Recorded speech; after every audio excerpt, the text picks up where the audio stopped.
இன்னைக்கு நம்ம குட்டி ஸ்டோரியில பார்க்க போறது ஜாக்கி ஷெராஃப். தமிழ்ல பிகில் படத்துல நடிச்சிருக்காரு. அடுத்ததா நம்ம சூப்பர் ஸ்டார் கூடிய ஜெயிலர் படத்துல இணைஞ்சிருக்காரு. தமிழ்ல 1-2 படங்கள் நடிச்சிருந்தாலுமே பாலிவுட்ல மிகப்பெரிய ஒரு ஆளா அவர் கொண்டாடப்படுறாரு. அவருடைய 66வது பிறந்த நாள் இன்னைக்கு. அவருடைய வரலாறு என்ன, எப்படி அவர் சினிமாக்குள்ள வந்தாரு அப்படிங்கிற ஒரு சின்ன தொகுப்பை நீங்க பார்க்கலாம். ஆரண்ய காண்டம், மாயவன், பிகில் ஆகிய திரைப்படங்களின் மூலமா தமிழ் ரசிகர்களின் நன்மதிப்பை பெற்றவர் ஜாக்கி ஷெராஃப். தற்போது ரஜினிகாந்தோட ஜெயிலர் படத்துல நடிச்சு வரும் இவரு ஹிந்தி, தெலுங்கு, பெங்காலி, மராத்தி, கன்னடம், மலையாளம், பஞ்சாபி, போஜ்புரி, கொங்கணி என இந்தியாவின் ஏராளமான மொழிகள்ல உருவான திரைப்படங்களை நடிச்சு புகழ் பெற்றவர் ஆவார்.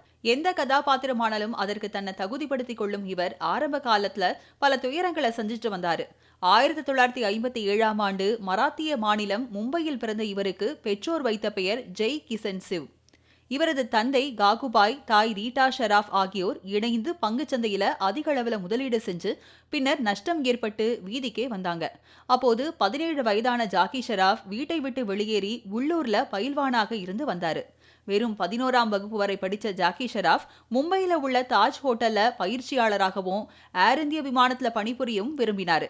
ஆனா அதற்கான தகுதிகள் இல்லாத காரணத்தால 2 இடங்களிலும் இருந்து நிராகரிக்கப்பட்டாரு ஜாக்கி ஷெராஃப். இதைத் தொடர்ந்து ஜஹாங்கீர் கலைக்கூடத்தின் அருகே உள்ள ட்ரேட் விங்ஸ் என்ற உள்ளூர் நிறுவனத்தின் டிராவல் ஏஜென்ட்டாக பணியாற்றி வந்தவருக்கு நண்பர் ஒருவர் மூலமா ஒரு வாய்ப்பு வந்தது. எதேச்சையா பேருந்து நிலையத்தில் நின்று கொண்டிருந்த ஜாக்கி ஷெராஃபை விளம்பர நிறுவன கணக்காளர் ஒருவர் பார்த்து மாடலிங் செய்வதில் ஆர்வமானு கேட்டிருக்காரு. உடனே அவர் கொடுத்த வாய்ப்பை சரியா பயன்படுத்தி கொண்ட ஜாக்கி ஷெராஃபுக்கு மாடலிங் துறையில கதவுகள் திறந்துச்சு. இதையடுத்து 1982ஆம் ஆண்டு ஹிந்தியில சுவாமி தாதா என்ற படத்தின் மூலமா அறிமுகமான ஜாக்கி ஷெராஃப் இதுவரைக்கும் 150க்கும் மேற்பட்ட ஹிந்தி படங்கள்ல நடிச்சு முடிச்சிருக்காரு.